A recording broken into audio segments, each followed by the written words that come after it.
My husband's family had known for months that he was having an affair with my wealthy female boss and chose to cover it up. At my 39th birthday party when I confronted them, they urged me to be mature and accept their bond. His mother even said, "Don't be selfish, they deserve happiness." I calmly smiled, agreed, and handed them an envelope. Minutes later he was screaming, begging me to return, his eyes locked on the contents inside. They were all there when I walked into the conference room. Cody, his parents Eleanor and William, even his sister Patricia. But it wasn't a Meridian Enterprises meeting. This was Anastasia Blackwood's private office, and my boss sat at the head of the table like she belonged with my husband's family. Eleanor spoke first. "Sierra, we wanted to talk to you about restructuring opportunities." I stood frozen in the doorway, watching my mother-in-law's lips move while my brain processed what I was actually seeing. Cody's hand resting on Anastasia's shoulder, his wedding ring catching the light from the floor-to-ceiling windows. "Restructuring," I heard myself say. William cleared his throat. "Your position at Meridian. Anastasia has some ideas about your future here." That's when I noticed the legal documents spread across the table, and Anastasia's signature already on them. The meeting had been scheduled for 3 p.m. I remember because I'd been reviewing quarterly compliance reports when Anastasia's assistant called, saying it was urgent. No details, just that I needed to come to the executive floor immediately. The elevator ride up 32 floors had felt normal, routine even. I'd made that journey hundreds of times in my 5 years at Meridian Enterprises, usually carrying reports about risk assessment or regulatory violations that needed Anastasia's approval. But walking into that room changed everything I thought I knew about my life. "Sit down, Sierra," Anastasia said, her voice carrying that particular tone she used when delivering bad news to clients about their portfolios. She wore the crimson Chanel suit I'd complimented her on last month, the one she said made her feel powerful during difficult negotiations. I remained standing. My legs felt disconnected from my body, but somehow they held me upright. The mahogany table between us might as well have been an ocean. Cody hadn't looked at me once since I'd entered. His eyes stayed fixed on some invisible point past my shoulder, the way he did when he was calculating market risks he didn't want to acknowledge. "This is highly irregular," I managed to say, my voice sounding foreign to my own ears. "Whatever restructuring Meridian is considering should go through proper channels. HR should be present." Patricia shifted uncomfortably in her seat, her designer handbag clutched in her lap like a life preserver. She'd been crying recently. I could tell from the carefully applied concealer under her eyes, the same brand she'd borrowed from me last Thanksgiving when she'd had that fight with her ex-boyfriend. "This isn't exactly a standard corporate restructuring," William said, straightening his tie. The Harvard class ring he always wore caught the afternoon light streaming through Anastasia's corner office windows. "It's more of a family discussion that happens to have professional implications." Family discussion.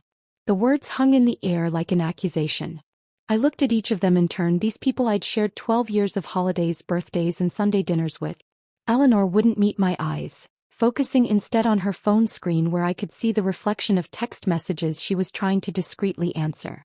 Patricia kept opening and closing her mouth as if she wanted to speak but couldn't find the words. And Cody, my husband, the man who'd promised to love and honor me in front of 200 guests at our wedding, sat there like a stranger wearing a familiar face. "What kind of family discussion requires my boss's presence?" I asked, though part of me already knew. The late nights Cody had been working. The unexpected business trips that coincided with Anastasia's travel schedule. The way Eleanor had started asking about my overtime hours and compliance review trips with unusual interest. Anastasia leaned back in her chair, the same chair where she told me 6 months ago that I was being promoted to senior compliance director. That my integrity and attention to detail made me invaluable to Meridian's future. That she saw me as more than an employee, as someone she was grooming for partnership.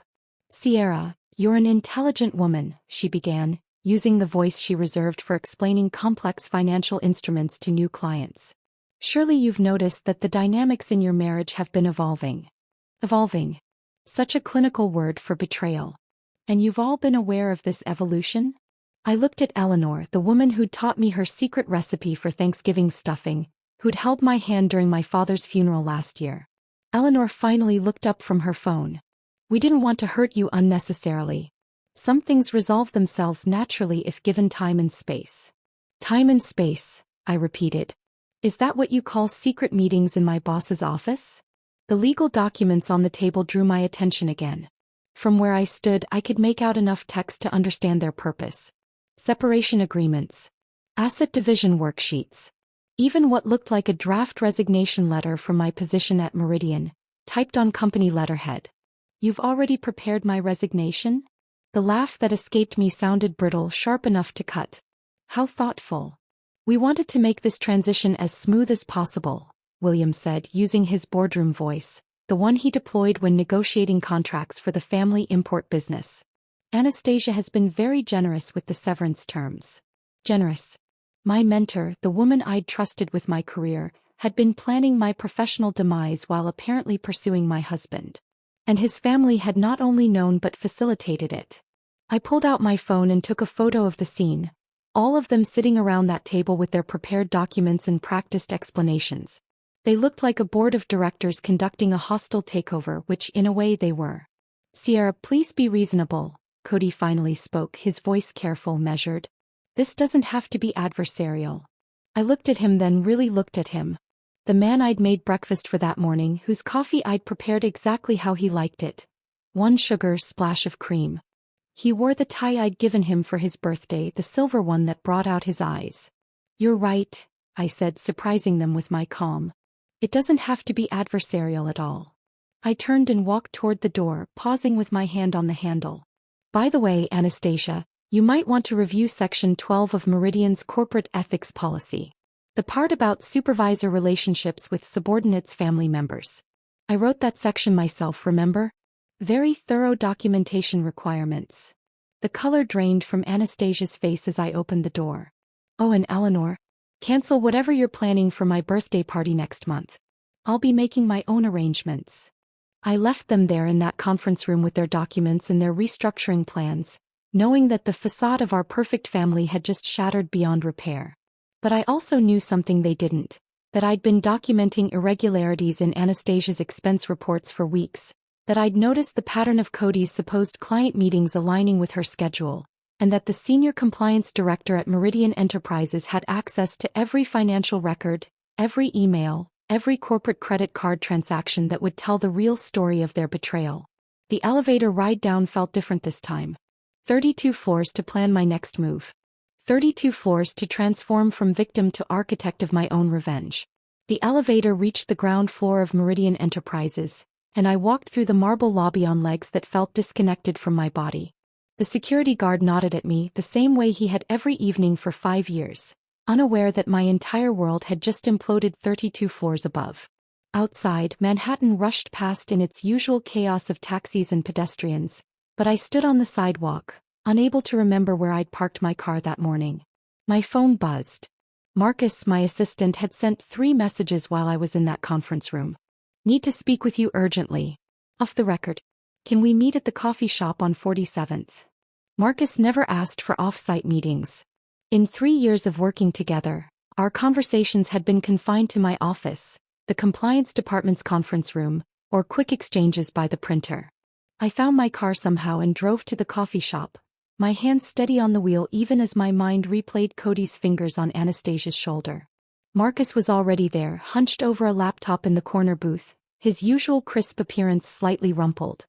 He looked up when I slid into the seat across from him, and something in his expression made my chest tighten. I've been debating whether to show you this for 2 weeks, he said without preamble, turning his laptop screen toward me. But after seeing you come down from Anastasia's office looking like that, I can't keep quiet anymore. The screen showed Anastasia's calendar, the executive access Marcus had for scheduling purposes. He'd highlighted dozens of blocks over the past 3 months. Portfolio review private appeared again and again, always during times I was traveling for audits or compliance reviews. There's never any client name attached, Marcus said quietly. No dial-in information, no meeting room booked. And look at the pattern. He scrolled through the weeks and I saw it clearly.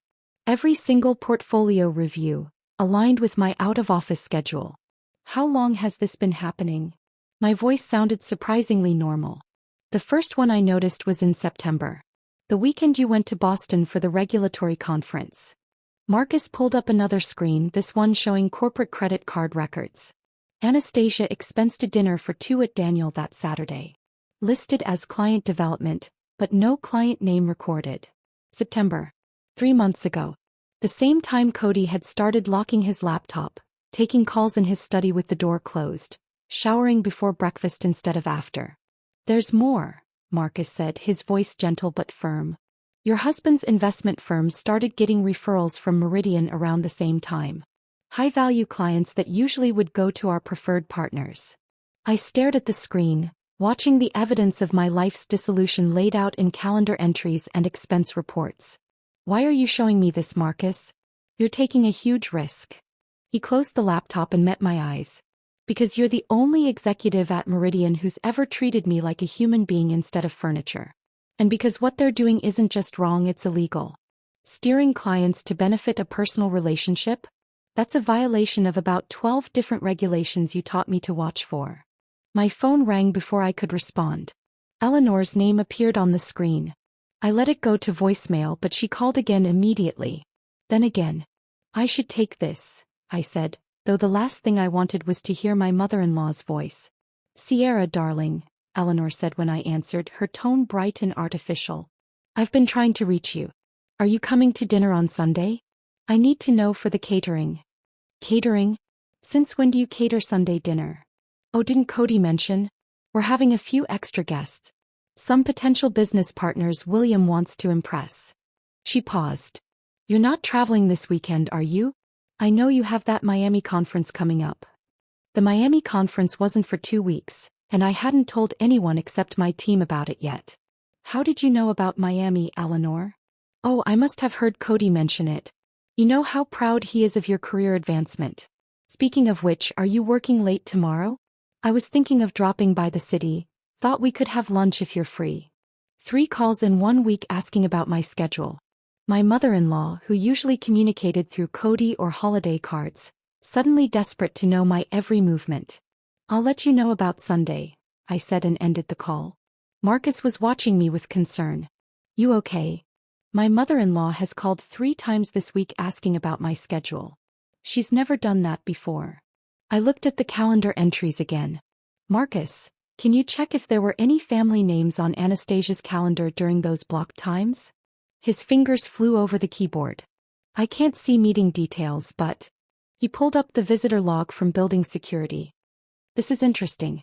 Cody Hawthorne signed in as Anastasia's guest 4 times in the past month. Always during your travel dates. 4 times. 4 times my husband had visited my boss while I was out of town, and no one had thought to mention it. Not Cody, not Anastasia, not even Patricia, who worked 2 floors down and must have seen him in the building. The charity gala was 2 weeks later. Meridian's annual fundraiser for childhood literacy, the one event where attendance was essentially mandatory for senior staff. Except that year I was in Philadelphia dealing with an emergency audit that had mysteriously become critical just 3 days before the event. You have to go, Sierra, Anastasia had insisted when the audit came up. You're the only one I trust to handle the Fitzgerald account properly. I'll make your excuses at the gala. I'd spent that entire weekend in a sterile Philadelphia hotel room, reviewing documents that could have waited another week, missing the gala where apparently my husband had served as my boss's date. The photos on the company Instagram told the story I hadn't been meant to see. Cody in his tuxedo standing next to Anastasia in a stunning gold gown, his hand on the small of her back as they posed with clients. The caption read, Meridian Enterprises appreciates the support of our extended family. Extended family. The phrase made me nauseous now. My colleague Bethany had mentioned it casually the following Monday. Your husband is so charming. He had everyone laughing at Anastasia's table. Such a natural networker. Anastasia's table. Not the general reception, not mingling with various groups, but seated at her table for the entire evening. An honor usually reserved for major clients or board members, not employees' spouses. The final piece of the puzzle came 3 weeks before my 39th birthday at Rachel's wedding. She was William's niece, a sweet girl who'd just finished her residency at Mount Sinai. The reception was at the Rainbow Room, all Manhattan skyline and champagne fountains. I was standing on the terrace enjoying a moment of quiet when James found me. Cody's younger brother had always been the weak link in the Hawthorne family armor, too sensitive for their strategic approach to relationships. He was swaying slightly, clutching a champagne flute like a lifeline. "Sierra," he said, his voice thick with alcohol and something else. "You're too good for all of this. For what they're doing." "What who's doing, James?" He looked around nervously then leaned closer. "The family. They've been handling things. Managing the situation. But you deserve to know that." "James." Patricia appeared as if conjured, her smile sharp as glass. "Mom's looking for you. Something about the toast." She grabbed his arm but James resisted. "She should know, Pat. It's been months. The whole family knows and we're all just pretending." "James is overwhelmed," Patricia said to me, her fingers digging into her brother's arm. "Wedding emotions and too much champagne. You know how he gets." She dragged him away before he could finish, but his words echoed in my mind. "The whole family knows. The whole family knows." James's drunken words haunted me as I drove home from Rachel's wedding, the Manhattan skyline blurring through tears I refused to let fall. In my rearview mirror, I could still see the Rainbow Room's lights, where inside my husband's family continued celebrating, having successfully silenced another almost confession from their weakest link. That night I couldn't sleep. I sat at our kitchen table staring at my laptop, James's words mixing with Marcus's calendar evidence and Eleanor's suspicious phone calls. The pattern was there, begging to be seen, but I needed more than suspicion. I needed proof that would hold up not just in my heart, but in any court or boardroom where this might end. My college roommate Beth had survived her own corporate nightmare 2 years ago when her business partner embezzled funds while having an affair with her husband. She'd mentioned a forensic accountant who'd saved her from complete financial ruin. I found her text with the contact information. Linda Garrison, Discreet Financial Investigations. Linda answered on the second ring even though it was past midnight. "Beth told me you might call," she said simply. "Can you meet tomorrow? Bring every financial document you can access. Tax returns, bank statements, investment portfolios, corporate filings. Everything." We met at her office in Queens, a nondescript building that could have housed anything from a dental practice to an insurance agency. Linda was not what I expected, mid-50s, wearing jeans and a Columbia University sweatshirt, looking more like someone's favorite aunt than a financial detective who'd exposed multi-million-dollar frauds. "Tell me what you know," she said, pushing a cup of coffee across her desk. I laid it all out: the calendar patterns, the family's strange behavior, Cody's sudden interest in Meridian events, James's drunken confession. She took notes on a yellow legal pad, occasionally asking for clarification but mostly just listening. "And you have access to Meridian's financial systems?" she asked when I finished. "I'm Senior Compliance Director. I have access to everything except executive compensation details." Linda smiled for the first time. "That's more than enough. Here's what we're going to look for: unusual patterns in client referrals, contracts that don't follow standard approval processes, investment opportunities that should have gone through competitive bidding but didn't." He was right. Over the next 3 days, working after hours when the Meridian offices were empty, I pulled records that painted a devastating picture. 6 months ago, right around the time those mysterious calendar blocks started appearing, Anastasia had begun steering investment opportunities to smaller firms rather than our usual institutional partners. The firm receiving the lion's share of these opportunities? Hawthorne Global Investments, the family business Cody had joined 2 years ago. The numbers were staggering. Premium municipal bonds that should have gone to our top-tier clients, private equity opportunities with guaranteed returns, pre-IPO stock allocations that investment firms would kill for, all quietly directed to the Hawthorne's struggling import business that had mysteriously pivoted to investment management just as Anastasia and Cody grew closer. $2 million in directed business over 6 months, Linda said when I showed her the documentation. "That's not an affair. That's a financial conspiracy. Your husband's family didn't just know about the relationship. They were profiting from it." The evidence grew more damning as we dug deeper. William's signature on contracts he had no business seeing, Eleanor listed as a consultant on deals despite having no financial credentials, Patricia's design firm suddenly receiving Meridian's marketing contracts at rates 30% above market value.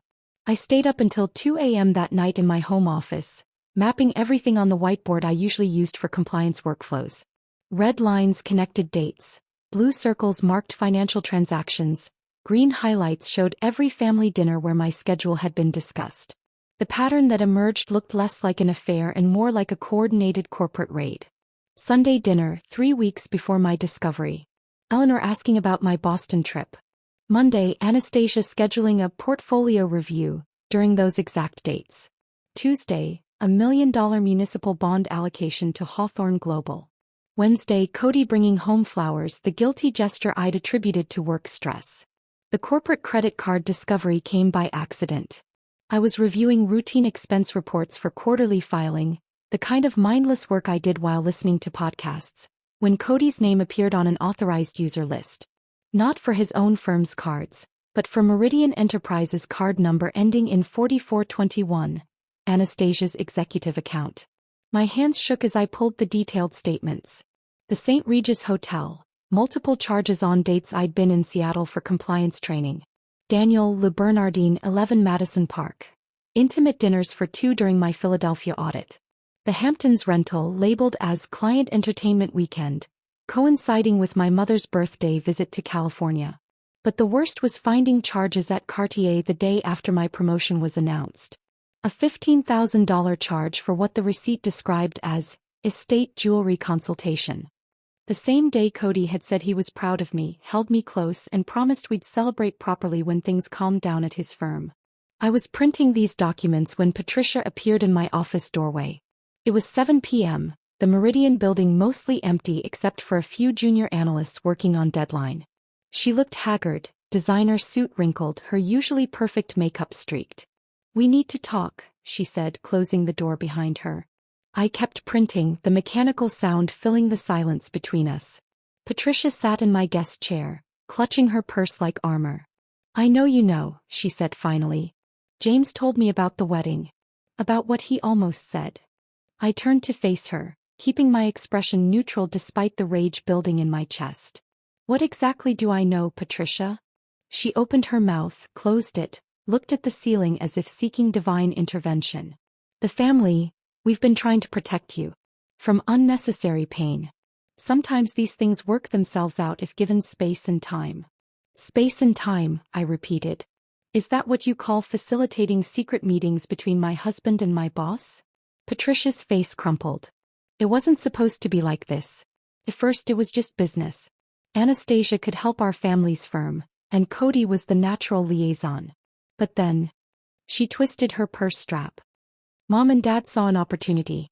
They said if Cody was happy and the business was thriving, everyone would benefit eventually. Everyone except me. They said you were too focused on your career to notice. That you and Cody had grown apart naturally. That this was just evolution." The word made me sick. Evolution. As if betrayal were some natural process, inevitable as erosion or continental drift. Patricia stood abruptly. "I shouldn't have come. I just wanted you to know that not everyone agreed with it. James and I, we tried to tell them it was wrong. But the money, Sierra. The family business was failing. Dad was going to lose everything." She left before I could respond, her confession hanging in the air like smoke from a fire that had been burning for months while I slept peacefully in the same house, ate at the same table, loved the same people who were orchestrating my destruction. I stood in my empty office, Patricia's confession still echoing in the air. The family business was failing. They had traded my marriage for financial survival. The printer continued its mechanical rhythm, spitting out page after page of evidence that would either destroy them or destroy me. There was no middle ground left. That night I went home and cooked dinner as if nothing had changed. Cody sat across from me at our dining table, cutting his steak with the same precise movements he used for everything, unaware that I had started recording our conversations on my phone tucked beneath my napkin. "How was your day?" he asked, the question as empty as our marriage had become. "Busy. The quarterly compliance reports are due soon." I watched him nod absently, scrolling through his phone. "Eleanor called again today. She seems very interested in my schedule lately." His fingers paused for just a moment on the screen. "She's probably planning something for your birthday. You know how she gets about family celebrations." Family celebrations. I wanted to laugh at the irony, but instead I said, She asked specifically about the Miami conference. I haven't told her about it yet. Maybe I mentioned it, he said, still not looking up. Can you pass the salt? For the next 3 weeks I became someone I didn't recognize. Every evening after Cody went to bed, I worked in the darkness of our guest room, photographing documents by phone light, uploading files to encrypted drives that I had Marie, my friend from college, store in her apartment in Queens. She didn't ask questions when I showed up at midnight with USB drives wrapped in plastic bags, just made me tea and promised to keep them safe. The family dinners became intelligence-gathering operations. I arrived early to help Eleanor in the kitchen, my phone recording in my jacket pocket as she chattered about Cody's promising new clients and how Anastasia had been so generous with referrals. Such a brilliant woman, Eleanor said one Sunday, arranging roses in her Waterford vase. She really understands the value of strategic partnerships. Not everyone has that vision. Strategic partnerships, I repeated, slicing tomatoes with unnecessary force. Is that what we're calling it? Eleanor's hand stilled on the flowers. I'm not sure what you mean, dear. Nothing, I said, smiling. Just thinking about work. William was less subtle. During dinner he'd lean back in his chair, bourbon in hand, and pontificate about the changing landscape of investment management. Relationships are everything in this business, he'd say, looking directly at Cody. Sometimes you have to make unconventional alliances to survive. I recorded it all. Every knowing look, every coded reference, every moment they thought they were being clever while I played the oblivious wife focused on her career. The breakthrough came during a routine system update at Meridian. As senior compliance director, I had to review all expense categorizations for the quarter, a mind-numbing task that involved cross-referencing thousands of transactions. But buried in the client development budget, I found Anastasia's weakness, hubris. She had been billing everything to the company. The Valentino dress she wore to the charity gala, client relationship building, the couple's massage at the Mandarin Oriental, executive stress management, the private jet to Martha's Vineyard, strategic planning retreat.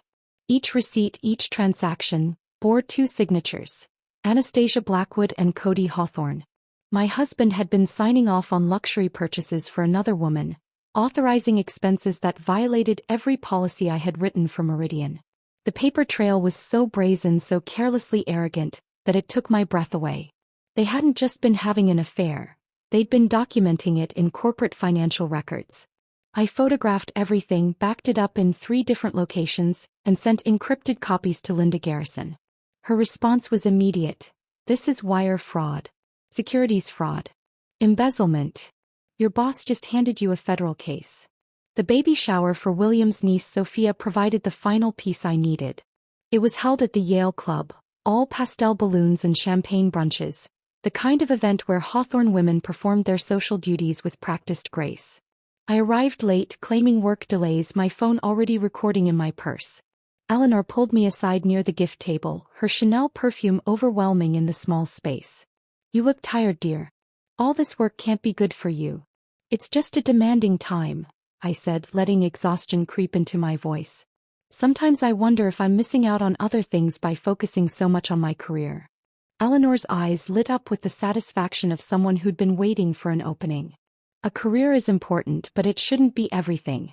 Sometimes we need to accept that people grow in different directions. Cody, for instance, has been exploring new horizons lately. It's healthy for a marriage when both partners have room to explore their options. Explore their options? I kept my voice carefully neutral. Oh, you know what I mean. Professional development, new connections. Anastasia has been wonderful for his career growth. You should be proud that he's expanding his network. And you think I should focus on my career while Cody explores? Exactly. Eleanor squeezed my arm, mistaking my tone for acceptance. You're such a smart girl, Sierra. Focus on what you do best and let Cody do the same. Everyone ends up happier that way. Her words, captured clearly on my phone, were the confession I needed. Not just knowledge of the affair, but active encouragement, strategic planning, family collusion in my humiliation. That night, I locked myself in our bedroom while Cody attended another late client meeting that we both knew wasn't about clients. I spread everything across the bed. Printed emails, photographed receipts, transcribed recordings, Linda's financial analysis, Marcus's calendar evidence. It looked like the war room of a prosecutor preparing for the trial of the century. I worked until dawn, organizing everything into a single comprehensive report. Each section meticulously documented with dates, times, and evidence. The financial fraud alone totaled over $300,000 in misappropriated funds. The conflicts of interest violated dozens of SEC regulations. The paper trail led directly from Anastasia's executive suite to the Hawthorne family bank accounts. But the most damning section was the timeline. 6 months of deception laid out hour by hour, dinner by dinner, lie by lie. Every time Cody kissed me goodbye while planning to meet Anastasia. Every family gathering where they discussed my schedule to facilitate their encounters. Every moment they smiled at me while counting the money flowing from my boss to their accounts. As the sun rose over Brooklyn, I looked at the man sleeping in our bed, his face peaceful in the morning light. He had no idea that I had built a case that would destroy everything he knew. The woman he had married, the one who trusted blindly and loved completely, was gone. In her place stood someone who understood that love without respect was worthless, and that the best revenge wasn't emotional. It was procedural, systematic, and absolutely devastating. I closed my laptop and stared at the comprehensive report I had assembled, my husband still sleeping peacefully beside me as the morning sun painted our bedroom walls gold. The evidence was complete, undeniable, and devastating. Now I needed to decide how to deploy it. The answer came 3 days later in the form of Eleanor's phone call. "Sierra, darling, your birthday is coming up next month," she said, her voice carrying an unusual brightness that immediately put me on alert. "William and I want to host a party for you at our townhouse. It's such a milestone birthday. 39 deserves proper celebration." Eleanor had never once offered to host my birthday in 12 years of marriage. My birthdays had always been quiet dinners with Cody, sometimes a weekend trip if our schedules allowed. The sudden enthusiasm felt orchestrated, like everything else the Hawthorne family had been planning behind my back. "That's very generous, Eleanor, but—" "I insist," she interrupted, her tone shifting from suggestion to command.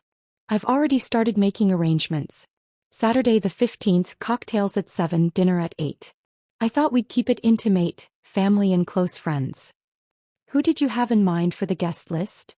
There was a pause, the kind that preceded carefully rehearsed words. "Well, family, of course. Some of William's business associates. And I thought it would be appropriate to invite Anastasia Blackwood, given your professional relationship. It would be a nice gesture, don't you think? Show that there are no boundaries between work and family life." No boundaries. The phrase hung between us like a confession she didn't realize she'd made. I gripped my phone tighter, forcing my voice to remain steady. "Of course. Anastasia should definitely be there." "Wonderful. I'll handle everything. You just show up looking beautiful." After ending the call, I sat at my desk and mapped out exactly what Eleanor was planning. A controlled environment where they could manage the narrative, probably planning to announce Cody and Anastasia's relationship as if it were a mutual decision we'd all reached together. They would frame it as sophisticated, modern, evolved. All the words they'd been rehearsing in their family conferences while plotting my humiliation. The timing was perfect, but not for the reason they thought. I spent the next week making my own preparations. First, I visited the offices of the Securities and Exchange Commission in Lower Manhattan. The building's austere lobby and security checkpoints felt appropriate for what I was about to do. The investigator who took my report, a woman named Janet Chin with kind eyes and an uncompromising demeanor, reviewed my documentation with increasing interest. "This is extensive," she said, flipping through the evidence of financial fraud. "How long have you been compiling this?"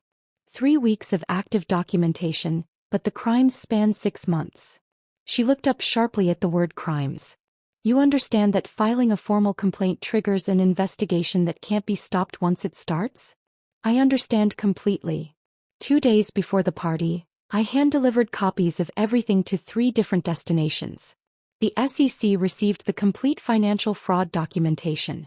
Meridian's board of directors received a package via certified mail detailing their CEO's misuse of corporate resources and breach of fiduciary duty. The State Attorney General's office received evidence of the broader conspiracy involving contract manipulation and commercial bribery. Each package was timed to arrive Monday morning, 48 hours after my birthday party. I wanted the Hawthorns to enjoy their last weekend of thinking they'd won before their world imploded with the force of federal investigation. The envelope I prepared for the party itself was a masterpiece of condensed destruction. Into a single manila envelope, I placed the most damning pieces of evidence. Photographs of Cody's signatures on Anastasia's personal expenses, screenshots of text messages between him and Anastasia discussing the family's financial benefits from their relationship, Eleanor's recorded admission that she wanted me to focus on career while Cody explored options, and copies of the filed reports with their official timestamps visible. I sealed it with the same methodical care I used when preparing compliance violations that would end careers and trigger criminal investigations. This envelope would be my birthday gift to myself. The moment when I stopped being their victim and became the architect of their downfall. Marie agreed to attend the party without hesitation when I explained what I needed. We met at a coffee shop in Queens where she lived, far from any chance encounters with the Hawthorne circle. "You want me to record whatever happens?" she asked, stirring sugar into her latte. "They're planning something. I can feel it. They want to use my birthday party to force me to accept the situation publicly, probably with all their society friends as witnesses." Marie's expression hardened.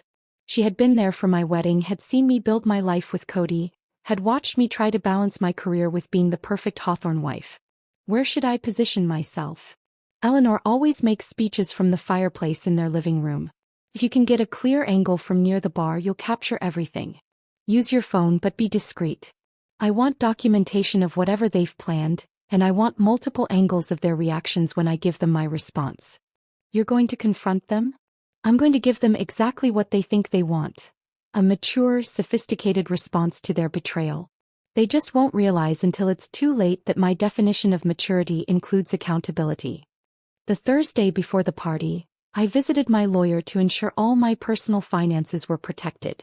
I opened new bank accounts in my name only, moved my retirement funds, and documented the current value of all marital assets. If Cody wanted a divorce after what was coming, I would be ready. That evening I found Cody in his study, the door unusually open. He looked up when I entered, something flickering across his face. Guilt perhaps, or anticipation of the elaborate charade his family had planned for Saturday. "Your mother called about the party," I said, leaning against the doorframe. "It's very thoughtful of her to host. She wants to do something special for you," he replied, his voice carefully neutral. "You only turned 39 once." "True. And she mentioned Anastasia will be there." Cody's fingers stilled on his keyboard. "Is that a problem?" "Why would it be a problem? He's my boss. We work together every day." He studied my face, searching for something. Suspicion, anger, knowledge. But I'd learned to wear the same mask they'd all been wearing for months. The one that said everything was fine while kingdoms burned behind our eyes. "You're right," he said finally. "It's good to maintain those relationships." Relationships. Everything in the Hawthorne world came down to relationships, connections, networks. They had built their entire conspiracy on the assumption that relationships mattered more than truth, that connections trumped integrity, that networks could survive any revelation if properly managed. Saturday would teach them otherwise. Saturday would show them that some betrayals couldn't be managed, negotiated, or restructured. Some betrayals demanded the kind of justice that came with federal investigations and public disgrace. Saturday arrived with the kind of crisp March weather that made Manhattan look like a movie set. I stood in front of my bedroom mirror, adjusting the black cocktail dress I'd chosen specifically for this evening, elegant enough for Eleanor's standards, dark enough for a funeral, which in a way this was. The death of illusions, of family bonds, of the life we'd all pretended to live. Cody emerged from the bathroom, his cologne filling the room with the same scent he'd worn to our wedding. "You look beautiful," he said, meeting my eyes in the mirror. For a moment, something flickered across his face. Regret, perhaps, or maybe just anticipation of the performance his family had orchestrated. "Thank you," I replied, slipping the manila envelope into my purse. "Your mother will appreciate that we're making an effort." The drive to the townhouse felt longer than usual. Cody kept checking his phone at red lights, his thumb moving across the screen in quick, nervous gestures. I watched the city pass by, counting the minutes until everything would change. Eleanor had outdone herself with the decorations. The townhouse glowed with soft lighting, fresh flowers on every surface, and enough champagne to float a small yacht. Guests were already arriving when we walked in. William's business associates, Eleanor's book club friends, a handful of my colleagues from Meridian who looked slightly uncomfortable in the opulent setting. "Sierra, darling." Eleanor swept toward me in a cloud of Chanel No. 5 and air kisses. "Happy birthday. You look absolutely stunning." Behind her, I saw Anastasia near the bar, wearing a red dress that probably cost more than most people's monthly rent. She raised her champagne glass to me in a mock toast, her smile sharp as winter wind. Marie had already positioned herself exactly where we'd discussed, phone discreetly ready, her expression neutral as she chatted with one of William's golf buddies about market volatility. The party unfolded like a carefully choreographed dance. Appetizers were passed, champagne was poured, and conversations flowed around safe topics. Real estate prices, vacation plans, the usual Manhattan social currency. But I could feel the undercurrent of anticipation, the way Eleanor kept checking her watch, how William and Patricia exchanged meaningful glances across the room. At exactly 8:30, Eleanor clinked her glass with a silver spoon, calling for attention. "Everyone please, a toast to our dear Sierra on her 39th birthday." The crowd gathered, glasses raised, as Eleanor delivered a speech that sounded heartfelt to anyone who didn't know better. She spoke about family, about growth, about embracing change and new chapters. Every word was loaded with double meaning, a message wrapped in birthday wishes. "To Sierra," she concluded, "may this year bring you clarity, acceptance, and the wisdom to recognize happiness in all its forms." The guests applauded and drank. That's when Eleanor touched my elbow gently. "Sierra, dear, could you join us in the library for a moment? William has a special gift he'd like to present privately." I followed her down the hallway, hearing Cody's footsteps behind us. The library door was already open, William and Patricia waiting inside like judges in a courtroom. The door closed with a soft click that sounded like a trap springing shut. "Sierra," William began, his voice taking on the patronizing tone he used with difficult clients. "We wanted to speak with you privately because we care about you. We're family and family looks out for each other." I remained standing while they arranged themselves in a semicircle, clearly following some rehearsed positioning. Patricia fidgeted with her bracelet, the only one showing any discomfort with what was about to happen. Eleanor took over, her voice smooth as aged whiskey. "We know this might be difficult to hear, but we believe you're mature enough to handle the truth. Cody and Anastasia have developed feelings for each other. Real, profound feelings that transcend conventional relationships." "Transcend," I repeated, tasting the word like spoiled wine.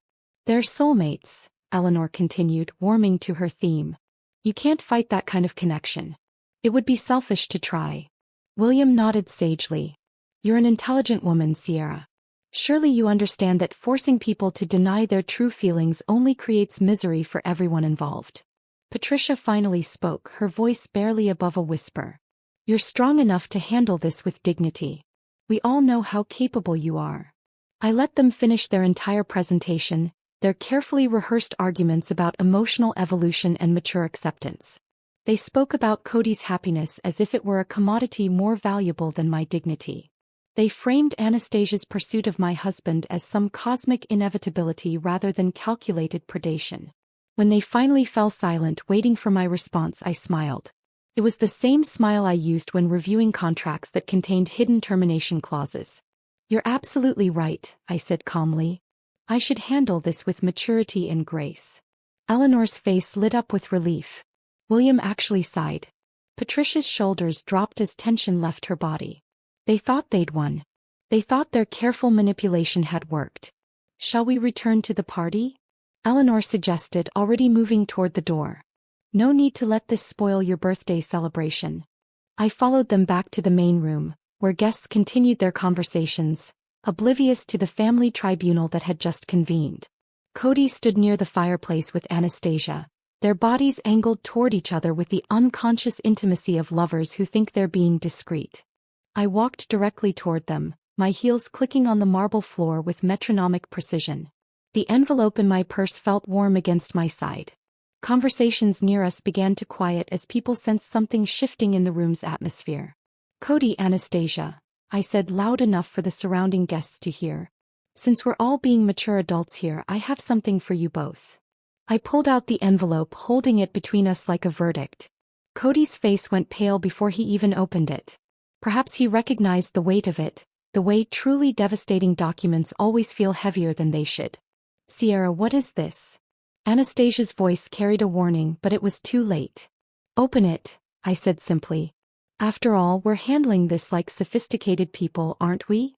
Cody's fingers fumbled with the seal. I watched his eyes scan the first page. The SEC filing stamp visible at the top, the case number already assigned. His hands began to shake as he reached the second page, the documented fraud, the signatures he'd placed on Anastasia's personal expenses.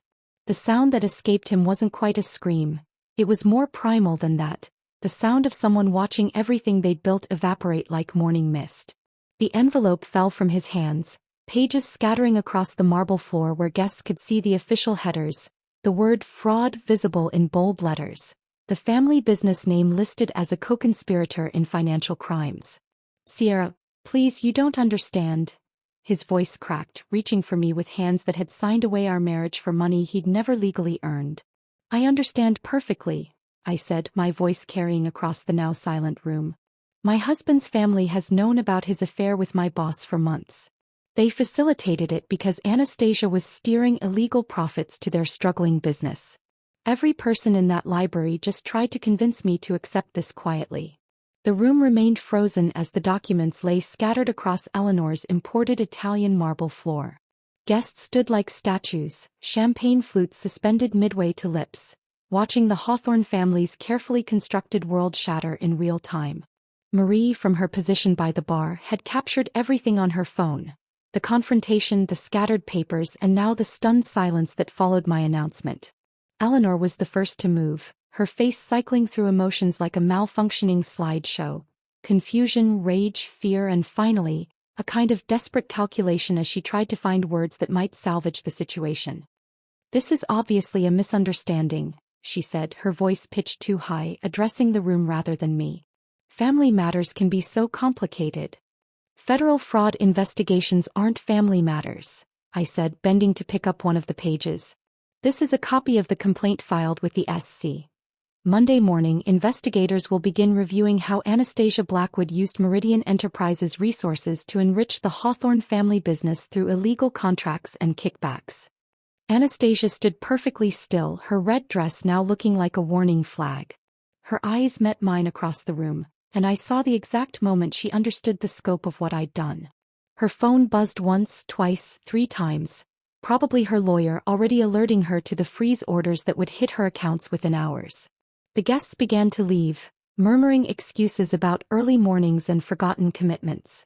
Nobody wanted to be associated with scandal of this magnitude.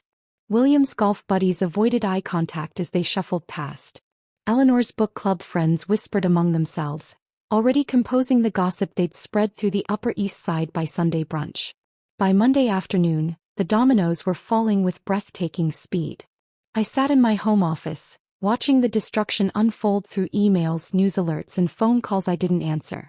Meridian's board convened an emergency meeting at 7 a.m. By noon, Anastasia was suspended pending investigation, her company access revoked, her office sealed. The FBI had arrived at 10 a.m. with boxes and hard drives, beginning the forensic accounting that would unravel years of carefully hidden fraud.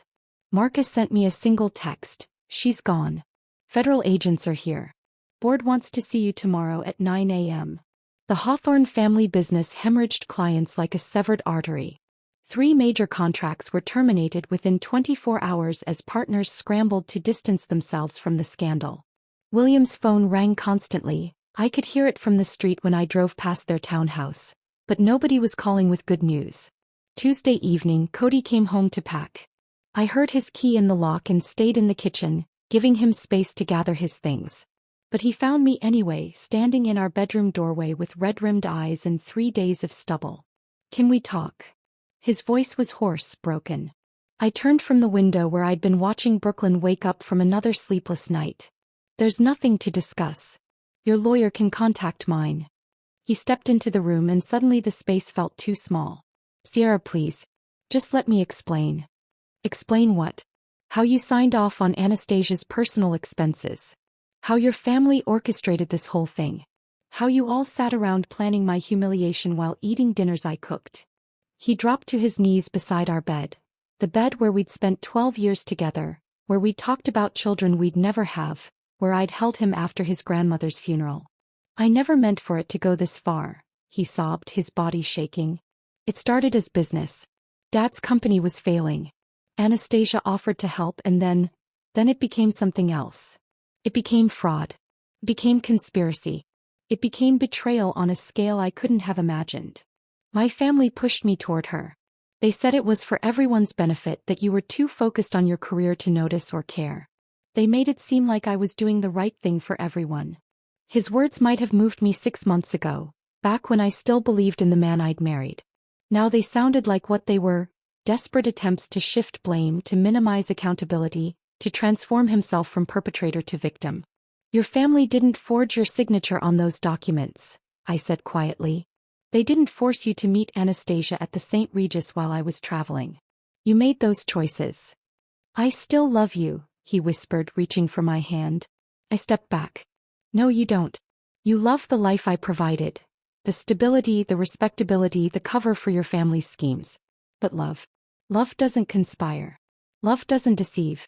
Love doesn't treat someone's dignity as acceptable collateral damage. Wednesday brought the divorce papers. My lawyer, recommended by Linda Garrison, was a specialist in high-asset divorces involving financial crimes. She presented Cody with terms that were non-negotiable. He would forfeit any claim to the brownstone, our joint investments, even the car. In exchange, I wouldn't pursue additional criminal charges for the fraudulent tax returns we'd filed jointly while he was hiding illegal income. His attorney, looking exhausted from 3 days of damage control, advised him to sign. The criminal prosecution is going to be bad enough, I heard him say in the hallway. Don't add a vindictive divorce trial to your problems. Cody signed with hands that shook so badly he could barely hold the pen. The man who'd once confidently signed million-dollar investment deals was reduced to a trembling mess, watching 12 years dissolve in black ink. Thursday afternoon, Patricia appeared at my door. She looked destroyed, designer clothes wrinkled, makeup streaked down her cheeks, her usual composure completely shattered. I almost didn't let her in, but something in her expression made me open the door wider.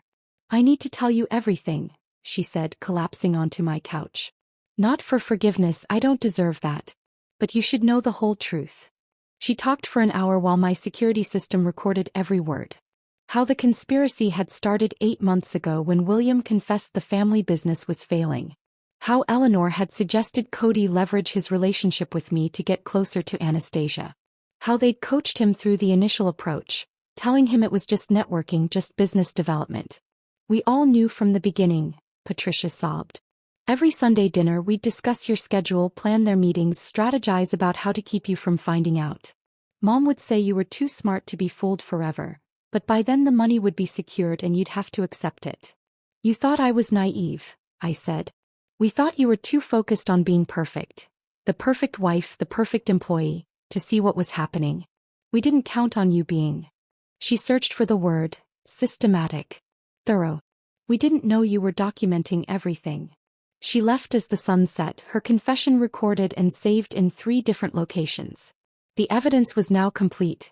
Not just financial fraud but conspiracy, premeditation and systematic deception involving every member of the Hawthorne family. By Friday, Eleanor's calls had shifted from angry demands for explanation to desperate pleas for mercy. She left voicemails that cycled through the entire spectrum of manipulation: guilt, rage, bargaining, appeals to family loyalty. You're destroying us, she wept in one message. William's having chest pains. The business is ruined. How can you do this to family? Family. The word had lost all meaning. Family was supposed to protect you, not orchestrate your betrayal. Family was supposed to celebrate your successes, not use them as opportunities for exploitation. Family was supposed to love you, not trade your dignity for financial gain. I deleted every message without listening to the end. The Hawthorns had made their choices months ago when they decided my marriage was an acceptable sacrifice for their financial survival. I sat in my empty brownstone that Friday night, Eleanor's desperate voicemails finally deleted, the silence feeling like the first clean breath after swimming up from deep water. The house felt different now, not lonely but spacious. Not abandoned but liberated. I poured myself a glass of wine, not the expensive bottles Cody had collected to impress his colleagues, but a simple Malbec I actually enjoyed, and started planning what came next. 6 months passed in a blur of legal proceedings, depositions and rebuilding. The investigation into Meridian Enterprises expanded beyond Anastasia to encompass the entire executive team. The board, desperate to salvage the company's reputation, offered me a generous settlement to avoid a wrongful termination lawsuit. They knew I had grounds given how Anastasia had orchestrated everything. I took the money, signed the non-disclosure agreement that specifically excluded the criminal proceedings, and walked away from corporate life with enough capital to start over on my own terms. The office space I found in Queens was nothing like Meridian's glass towers. It was a converted corner unit in a building that housed a bakery, a tax preparation service and a family law practice. The morning light streamed through windows that actually opened, and the super Mr. Rodriguez brought me homemade empanadas on my first day. The rent was reasonable, the neighborhood felt real, and nobody knew about the Hawthorne scandal or cared about my former life in Manhattan's financial district. Garrison Compliance Consulting officially opened on a Tuesday in September. Linda, the forensic accountant who had helped me uncover everything, sent me my first client, a small import business whose owner worried about internal fraud. Within a week, I'd identified 3 areas of vulnerability and helped them implement controls that would protect them from the kind of exploitation the Hawthorns had perpetrated. That client referred me to her sister who ran a medical practice. The sister referred me to a colleague with a growing tech startup. By month's end, I had 6 clients who valued my expertise not because of my corporate pedigree, but because I helped them protect their businesses from predators who viewed small companies as easy targets. My work had purpose now in a way it never had at Meridian. These weren't billionaires shuffling assets to avoid taxes. These were people who'd built something real with their own hands and needed someone to help them protect it. A florist who'd been overcharged by her payment processor for years. A restaurant owner whose manager was skimming from the till. A nonprofit director who discovered her board treasurer had been steering contracts to his wife's company. Each case reminded me that financial crimes weren't just about numbers. They were about trust betrayed, about people who thought relationships meant more than money discovering how wrong they were. October brought news through the legal grapevine that the Hawthorne estate was for sale. I drove out to Long Island on a Sunday, parking across from the Colonial that had hosted so many family dinners where my destruction was planned between courses. The realtor's sign swayed in the autumn wind, and through the windows I could see the rooms were already empty. Eleanor's prized chandelier was gone. William's library, where they'd collected first editions they never read, stood bare. A neighbor walking her dog recognized me and stopped to chat. "Such a shame about the Hawthorns," she said, though her tone suggested she was enjoying the gossip. "They had to sell everything. The house, the cars, even Eleanor's jewelry collection. The legal fees, you know. And William's health hasn't been good since the stress of it all." I made appropriate sympathetic noises but felt nothing. They had chosen this path every time they facilitated a secret meeting, every time they discussed my schedule to create opportunities for betrayal, every time they looked me in the eye while knowing what they were stealing from me. The criminal trials began in January. Anastasia plea bargained down to 2 years minimum security and 5 years probation in exchange for testifying about the broader corruption at Meridian. The Hawthorne family business dissolved entirely, its assets liquidated to pay fines and settlements. Cody avoided prison, barely, but received 3 years probation and was permanently barred from working in financial services. His mugshot appeared in the business section of the Times, his face gaunt and hollow, nothing like the confident man who'd once stood beside me at our wedding. William suffered a mild heart attack during the proceedings and required constant care that depleted whatever savings they'd hidden from investigators.